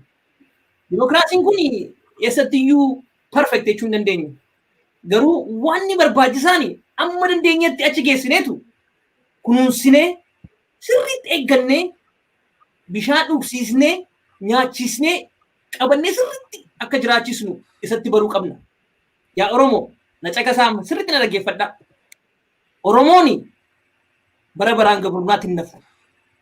Ceephaamaa hin nafu. Akkasitti nafu kana beekadhaa. Akkasumas ollaani hojiinsaa amma duwwaa amma gabrummaa keessa jiru duwwaa miti. Ergi gabrummaa keessaa baane iyyuu ollaani cimsinee ijaarree mirga namummaadhaaf kan dhaabbate kan ijoollee mirga dubartootaaf kan ijoolleef kan dhaabbate kan ijoollee warra dargaggootaa irratti kan hojjetu kan biizinasa biyya keessa irratti kan hojjetu kan edukeeshinii afaan Oromoo kana dagaatuudhaaf kan hojjetu gatii isatti adeemaa jirruuf karoora dheeraa gatii qabnuuf viizinii mul'ata gatii qabnuu fi amma duwwaa miti amma qofa miti booddees na dura dhaabbadhaa ammaafillee isinitti deebinee kottaa nu gargaaraa jechaa jirra. Booddee garuu income source booddee itti yaadaa jirra. Bara baraan akkas isin bira dhufnee maaloo nu gargaaraa jennee isin bira dhaabbannu ammaaf garuu nu bira dhaabbadhaa waan qabdan nu gargaaraa. Anis jiraadhee Booris jiraachuu baafne dhaabni kuni amma bara biraatti Oromoo saba mirga keenya kan eegu kan nu barsiisu ijoollee keenya kan dagaagu gatii ta'ee fi yaa gargaarru mul'ata kanaa nunis mul'ata kanaa of keessatti ilaallee mul'ata kana gargaarru kan jedhu ergaa dabarsuun fedha. Galatooma waan jedhamu illee waan baay'ee jira garuu kanuma irratti dhiisaarraa fi yeroo hin jiru gatii ta'e. Sirriin nu balleessite galatooma yaa Oromoo yaa Tishoo galatooma. Abboo Amaan yookaan Abboo Gammadaa. Amaanitu. Ani wanti jedhu baay'ee gabaabadha. Akkuma amma Tishoon waa hunda jedhe qarqaarsi kun egaa amma guyyaa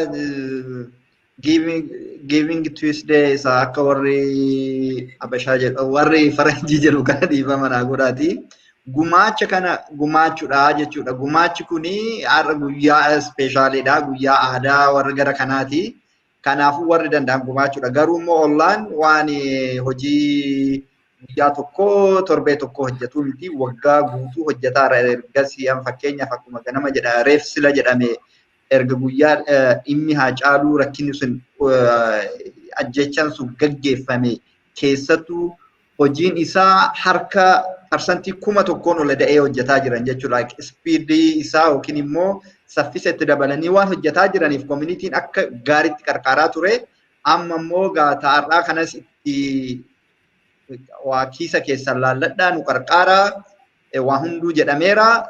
Qarqaarsa dhaaba kanaa jabeessaa dhaabbilee birallee ma bira dhaabbachuudha jechuudha. Ollaan amma akka nama Oromoo tokkootitti ollaa jennee as dhufna malee gara biraatillee akkanumatti funaanamaa jira. Warri bakka biraatitti kennitanis akka gaariitti kennaa jira. Uummanni keenya gaariidha. Wanna hunduyyuu haga miidiyaa ga'utti bira dhaabbataa jira. Kanaafuu ollaanis akkuma kana qaama ittiin qabsoo ittiin deemnuun tokko isa haala ammayyaawaa ta'e tokko jechuudha. Moodernii keessaa haala qabsoo ittiin deemnu haala moodernii yookiin ammayyaawaa ta'e tokko keessaa isa tokko. Kanaafuu nutti jabaadhaa, ollaa bira dhaabbadhaa. Ollaa ta'aa fi ollaa jechuun hin beektanii natti fakkaata. Ollaan buna wal maleen dhugu. Kanaafuu waan bunaa jedhaanii jechuumaaf hin jedha. Galatooma.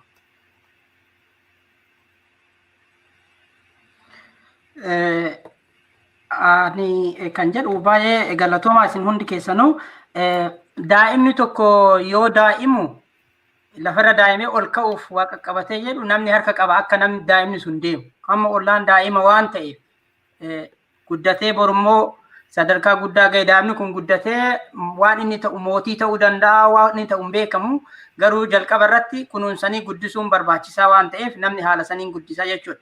Dhaabni kun keessanii bira dhaabadhaa gargaaraa waan qabdan kennaa isiniin jechuu barbaada. Akkasumas immoo walii wajjin hojjechuudhaaf namni hayyoonni Oromoo bakka adda addaa jiru namni Oromoo ilma Oromoo dhufee walitti bakka tokkotti wal bira dhaabatee walii hojjechuu aadaa nuuf haa ta'u wal danda'anii waan gaarii bu'aa waan qaba waan sabaaf ta'a hojjechuu danda'uun aadaa nuuf haa ta'u kun haa jabaatu waan gaariidha karaa gaariidha jechuudha. Asirratti immoo waan xiqqoo tokko jechuu jedhee fixa walaloo xiqqoo takka. Baroode dardarri saayyaa bareede qarqarri mootii ka ilma aayyaa. Bareede qarqarri giiftii ka intala aayyaa. Mootii dubbisanii maqumaan. Giiftii dubbisanii maqumaan. Ka waa kenne gurri ka'uun haquma. Waan arjaan kenne don'i garaan dhukkuba. Arjaa maqaa isaa ol qabaa. Don yoo sankiisii isaa qaqqabaa. Kanaaf arjaan yeroo hundumaa maqaa isaa hin waamamaa akkuma obboleessi kiyya jedhe ollaan buna waliin dhugaa akka aadaa keenyatti immoo namni sa'a tokko qabu kan isaa tokko hin qabne aanan fidee buna waliin dhuga aananuu walii kenna hagas wal gargaara hagas walii waa kenna wanni sun immoo walitti buusanii waan bu'aa fida waan ta'eef akkasumas immoo tokko ibiddi jalaa dhaame tokko ibidda ganama kennee fi ibidda boo'ifatanii ittiin jiraatanii aadaa bareeda aadaa gaarii qabna. Kun immoo ammallee biyya Oromaatitti nu bira jira. Oromoon arjaadha. Arjaa kana immoo maqaa isaa faarsuun gaariidha. Warra kenna immoo baay'ee galateeffadha. Galata guddaa galchaa fi warri kun leen kennaa yeroo eeggatee waan kennuufi wanta kennan san immoo waan gaarii waan isaan jaalata hojjetanii yoo ittiin agarsiisan kan biraa hin dhufa achiin booda immoo mala ittiin madda harka namaa eeguu irraa maddi horiin ittiin argamuu danda'u yaadanii karoora baasanii itti deemuun baay'ee barbaachisaadha. Kanuma jechuu barbaada. Galatooma. Waan tokko jedhatu seenaan fa'aa hin fudhatiin waan tokko jedhu waan gabaabduu tokko.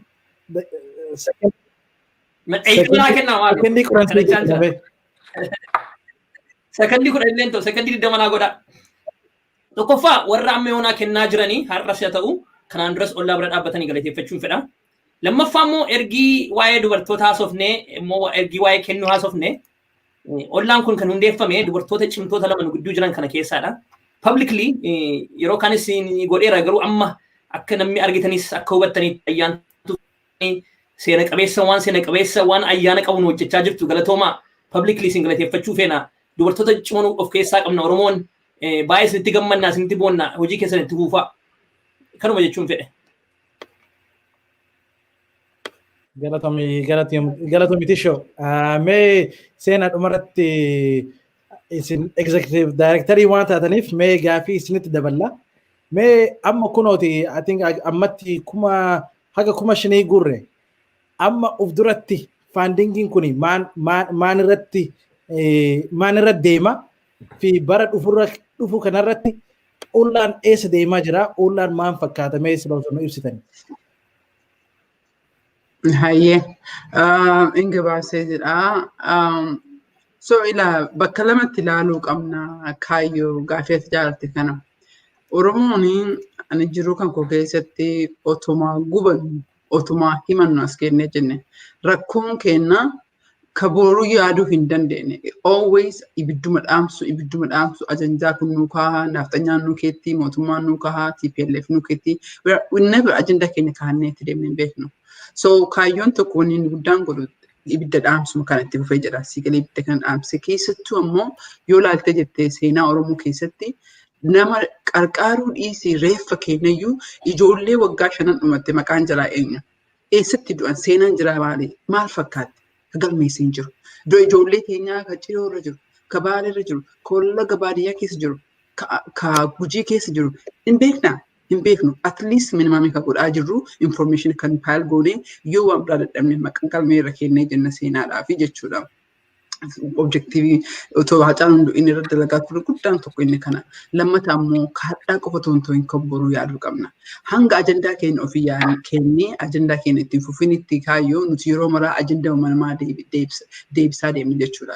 Nuti bara 2020 irraa jalqabnee bara 2020 maal goonee assas goonee especially keessattuu akka doolaara 1,100 lakkaa'u uummata Oromoo irraa fuudhetti mallaqa kana meeqa fuunee eenyuuf kennine maaltu argamee boru ammoo maal fakkaataa kan jedhu kan namni keenya kan yaadatu kana irratti boru malee iftaan hiringitu jira kaayyoo kan namni keenya hin beekne bal'inaan saaluma booda deebi'ee naasee yoo jedha waan kana keessatti. Hiringiin kunis nama lama qofatu irratti dubbataa jira. Kan itti daamu kan hin beeku. Nama lamaan kana keessaa tokko mana Freedom House dhaaba jedhan. Dhaaba bara 2016 waliin dalagne. Akka dhaabaatti dubbata. Dhaaba kana gaafa olgeettii kennaallee warra dhaaba nuti beeknu. Kan lammataa akka dubbatu Oromoodha. Yeroo jalqabaatii fi seenaa Itoophiyaa keessatti Oromoon himatamaa otoo hin ta'in fala ta'eetiin dhufaa jira. Mootummaan Ameerikaa Amaaraa affeeruu, Tigraay affeeruu dagateetii miti. Namni keenya kana yoo agarre kana yoo itti mul'anne yeroo kana keessatti maaliif dhimma balaa Tigraay keessa deemaa jiru irratti balaa naannoo Amaaraa deemu irratti maaliif yeroo kana keessatti Tadaaluun maaf affeeramtee ta'e laafachuu qabna. Because we work hard. Haa dubbatamuu dhabu malee haasa'uudhaan malee because we change. Fookasiin keenya nu laalaa miidiyaa irraa qofa otoo hin ta'in keessaanii tokko tokkoon akkamitti ishuu keenya irra labantii goonaa akkamitti sagalee keenya jiraachuu keenya qabeessuu irra dalagee jedhee so wanti bara 2020 godhuuf deemaa jirru waa lamaa sadii keessaa inni tokko poolisii Ameerikaa irratti jechuudha. Ameerikaa qofa wajjin hin dalagnu. Akkuma Ameerikaan laabii godhaa jiru, Yuurooppillee laabii godhaa jiru. Amma fakkeenyaaf namni baay'een hin beeku. Mootummaan Yuurooppii ollaan laabii godhaa jira. Akkuma asitti laabii achitti illee binnee jechuudha. Warra Awustiraaliyaan fagoodhaa early stage irra. Garuu at least Yuurooppii laabii godhutu jira. Akkuma Ameerikaa kana laabii godhaa jirru. Because akkuma agartu mootummaan Yuurooppirraa baajatamu Itoophiyaarraa Yuurooppii baajatamuraa jirti. Sagalee keenya achi kaa'uu barbaanna. Mul'achuu waan barbaannuu fi sagalee uummata Oromoo dhageessuu barbaanna. So bara 2021 tokko san goona. Lammata irratti immoo kan goonu Oromoo rakkiin isaa ijaaramuu dadhabu. Tokkummaa jedhan sani. Tokkummaa san afaaniin faarsina malee dalagaan miti. Akkamitti sirna dimokiraasii uumne mallaqa uummanni Oromoo nutti kenne kana achi kenne Oromootti illee mul'isnee kun mallaqni kenne kunooti. Ebaluu hagana kafallee bu'aan argame kana. Bu'aan sometimes gaarii ta'uu danda'a. Yeroo tokko immoo akka malee gaarii ta'uu danda'a. Uummanni Oromoo akka arguu fi amantummaa akka irraa horatuu fi ijaaramiinsa kanarratti jirra. Sadaffaa irratti immoo waa'ee barumsaa irratti jechuudha. Dipaartimentii hadha guddinaan itti fuunee jennee yeroo maraa waa'ee rakkoo gadadoo qofatu hin ta'in education irratti investigachuu barbaanna. I think kanneen sadiin ati minimaan bara 2021 irratti kan Ollaan focus godhu.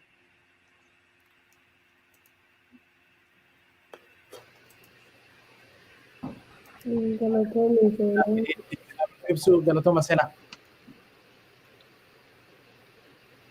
Okay. Kayo gaafiilee commenting gaaffii jiru yoo deebisa hanu feete when I ask a question to the panelists, maybe just like 1 or 2 questions. But please, you guys, don't forget to click the link. Again, I'm going to just repeat it, www.ollaa.org/donate. Every donation counts. Akkuma Naadiyaan jettetti 5,000 geenne mee 10,000 harkaan kanatti haa geennu 5,000 callaa nu hafe so please akkuma dandeettan donate godhaa. I think namni kalaalaa jiru nama Ollaa keessatti nama Oromoon Ameerikaa keessatti 40,000 ooliin caalamee namni martuu doolaara tokko buusne 40,000 ooliin caala namni Austraaliyaa Yuurooppaa illee akka jiru please doolaaruma tokkollee yoo ta'e bakka guddaa gahuu dandeenya akkuma tiichoo jedhetti. Mee gaafii isiniif qabnu warri daawwattoonni keenya ka isin gaafataa jiran. Diplomaasiin Oromoo kun eessa gahe ammatti? Especially egaa bakkuma feeta irraa jalqabuu dandeettanii diplomaasiin Oromoo eessa gahee jedhanii gaafataa jiran. Mee seena yookaan namni kana deebisuu barbaadu jiru? Hayyee nan deebisee jedha yeroo illee deemaa jirte gabaabsee deebisa. Diplomaasiin Oromoo eessa gahe kan jedhu kan namni kenna. Hiiringiin iftaan dhufaa jiru suni maal Oromoon kalee dhalatte kan Oromoo affeeraa jiraniif moo Oromoon rakkoon isii Orofa sadanii maleekaa taatee gadi buutee argaa jiran. Diplomaasiidhaatu kana fidee jedhama. Kabiraachi dhiisiitiin Oromoon akka shororkeessitutti qubatti qabuu kan dhaabbateef yoo laaltee jette Shaashamannee irratti waan ta'e Musliimni Oromoo ka'ee kiristaana fixee jedhanii jenosaayidii saba tokko irratti uume jedhanii odeessaa turan silaa otoo akka gocha jiraatii fi namni beekaan illee dippiloomaasiin kanaa jechuu barbaadaatiin yeroo illee walgahii biraallee waan seenuun qabuuf gabaabseen jedhe kaayoo dippiloomaasiin Oromoo akkuma Oromoon nama ta'eeyyuu kan dubbataa jiru dippiloomaasiidha. Akkuma Oromoon saba bal'aa ta'ee kan himataa jiru. Akkuma Oromoon rakkoo biyya Itoophiyaa jiru keessatti nagaa dhabiinsa gaanfa Afrikaa keessatti gaaffiin Oromoo yoo hin deebi'ini yoo gaaffiin Oromoo keessatti ilaalamini akka farri nageenyi consistence kan ta'e nageenyi achitti lasting peace inni jedhamu sun akka argamuu kan danda'e this is all diplomatic effort kan uummanni keenya kan godhaa jiru kan namoonni baay'ee godhaa jiru wanti guddaan kan namni beekuu qabu dippiloomaasiin fakkeenyaaf namni miileenaanii 100,000 baay'ee bitee jedha mootummaa maaliif imbaasii biyya alaatti qaba. Dippiloomaasii jechuun dhadheetii bittee waan deemitu miti. Hariiroo hiriyyummaa jechuudha. Nama Oromoo, gaaffii Oromoo, rakkoo Oromoo, jeeqamiinsa Oromoo through dippiloomaasii tokko tokkoon on a daily basis fakkeenyaaf amma duratti waa'ee hiiringii kamisa dhufuu dubbadhee jira. Kan namni kan beekuu qabu. Saniin alatti xalayoota amma waraqaa adda addaa irratti isteet adda addaa irra bahaa jiru kun yeroo jalqabaattii fi namoonni baay'een Oromoo maal akka ta'aa jiru reef baraa jiran. Mootummoonni dura Oromoo dubbisuu hangam akka nu dhiiban hangam akka nurraa fagaatan nuti beeka. Warroonni mana mootummaa maree Ameerikaa dhaqee dubbise kanneentu beekee jira. So progressii baay'ee progressii yeroo gabaabaa kana keessatti guddaa jiranatti fakkaata yeroo filan gabaabsee jedha kaayoo dippiloomaasiin keenya we have Oromoo jiraachuutti mul'isne jiraachuu bira dabarsinee ammoo rakkoo qabaachuu isaa itti mul'isnee jirra amma ka sadaffaa karra jiru ammoo fala isaatiif fala Oromootiif qofa otoo hin ta'in fala Itoophiyaatii fi keessattuu walumaa galtee gaanfa Afrikaa irratti rakkoon Oromoo is relevant not just to the Oromos to the existence of Ethiopia akkasumas ammoo the stability of regional peace kanaafiyyuu akkasitti ilaalee jedhaan. Akkas taanaan seenaa junjumooteen galatoomaa kan. Gaafuma tokko callaa gaafadha. Achi booda kana maraa xumurra. Mee gaafiin kun mee gara ayyaantu waa deemu yookaan seenallee itti dabaluu danda'a. Mee membarii ta'uufi yookaan to be a member maal fakkaata akkamitti namni eegaluu danda'a jettanii mee nu sila osoo ibsitanii mee. Carraa kana akkamitti namni daawwattoonni keenya eegaluu danda'u. Ayyaanaatu jalqaba. Okay, so English ittiin fuufa akka amaanii fi gammadaan ja'anii ijoolleen biyya kana guddatanii as dhalatan afaan Oromoo akka gaariitti barachuu qaban ni dhageessanii and I just I'm saying it out there, but I will continue with English. So in order to become a member, you can go to ollaa.org/join. One of the biggest benefits that it had this year was that intro classes were free. We had over 90 students taking our introduction class to Afaan Oromo, to advocacy, as well as Gada courses. So we hope to do a lot more benefits through discounts or free classes. That's the major benefits through becoming a member. And we're trying to add more. So we're testing it out. This is the first time we've done anything like this. But it was very successful before, and we're hoping to learn from our past and to add in the future. Sena yo ido fete. I think Ayuna Gary Gote jirti membership is really because Oromoon kumne furtama America yoo jiraate kumne furtama keessaa kumne $20 tokko tokko jetti kennee jedhee that is $20,000 income per day jechuudha. Or even ji'atti yoo ta'u kenne birrii tokko yookiin doolaara tokko that is a $20,000 US dollar per month income arganna. Sun ammoo waa duratti nuti collective godhuu qabna. Wanti nu qabnu akka Oromootitti baay'ina qabna. Baay'ina sana immoo hojiirra oolchuu kaayyoon guddaan websaayitii amma duratti isin mul'isne jirre Oromoo Census Oromoon hangam biyya alaa kana keessa akkatti yoo jedhu karaa sophisticated gara ta'een maybe aadiyoon sagalee hin dhageettan hin dhageenye akka sagalee dhageettanii deebisnee maxxansinee jenna kanuma irratti gabaabsee jedha kaayyoo walgahii aan seenuuf deemaa jirruuf.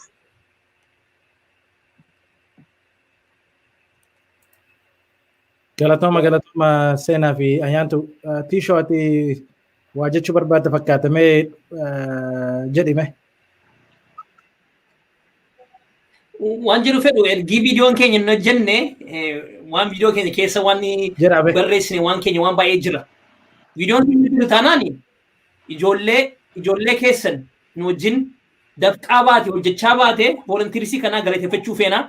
Sila viidiyoo keenya keessa qabna turre volontiirratti gara almost gara 100 ijoollee keessanii kan nu wajjin hojjechaa nu wajjin dalagaa turanii isiniinis galatoomaa ijoollee keessan ulaachuu keessanii fi ijoolleenis obsaan nu wajjin ituu nuuni dhaaba kana gadhaabaa jirru isin dhuftanii hojii adda addaatti kan bobbaatanii Minisootaadhaas haa ta'u karaa adda addaa ijoollee baay'ee maqaa dha'uu nan danda'a garuu maqaan na'u dhibba gatii ta'anii fi hunda keessan galatoomaa jechuu feena.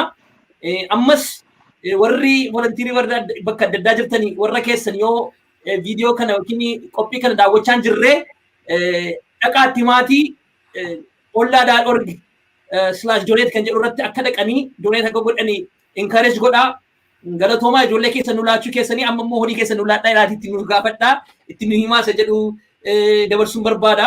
Egaa sa'aatiitiin jiru malee waan baay'ee haasofna turre kanumaan irraa wadha kaayyoo yoo gaaffiin sabarraan jiru taanaanii asumarratti dhannee warri nyaata nyaatanis nyaatanii. Keessan tiisho baay'ee galatoomi sirriitti enerjiin keetii kun bakka Kaalifoorniyaa illee haa ta'u hin beeku mee enerjiin kun baay'ee numaraan nu barbaachisa mee galatooma. Yoo fi Nadia sinis galatoomaa nu keessan sus keessan. Nadia Jaraka. Galatoma. So like we said, we have a goal of 10,000. So we hope you guys get us to our goal. Keep donating, even though this discussion is over. You guys can still continue to donate. The website, I keep repeating it, is at the bottom here. Visit ollaa.org/donate.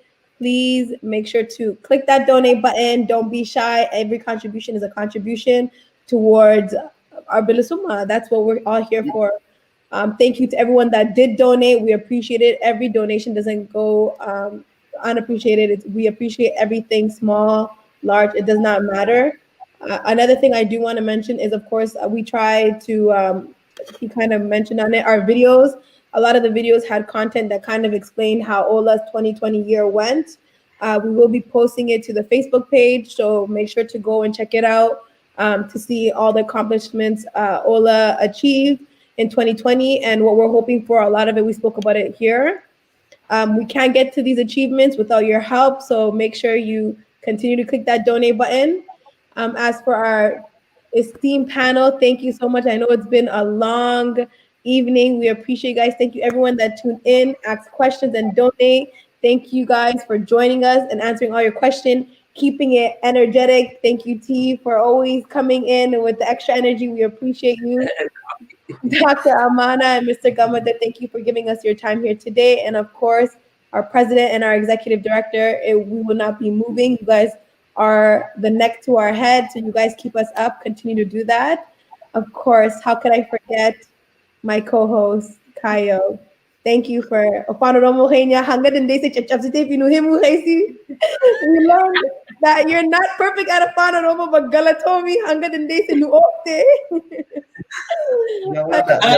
Is there a weekly press conference tomorrow? Yes, please tune in. Tomorrow is Wednesday at 10 a.m.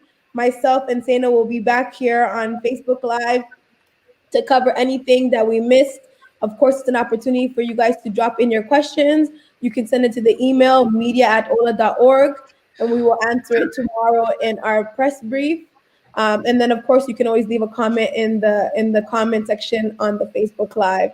So we will see you again, myself and Sena, tomorrow. But for now, that will be all. Thank you. My name is Nadia Boro. Stay safe and have a good night. Good night. Thank you, Good guys. night. Appreciate you guys. Ragazzi. Ragazzi,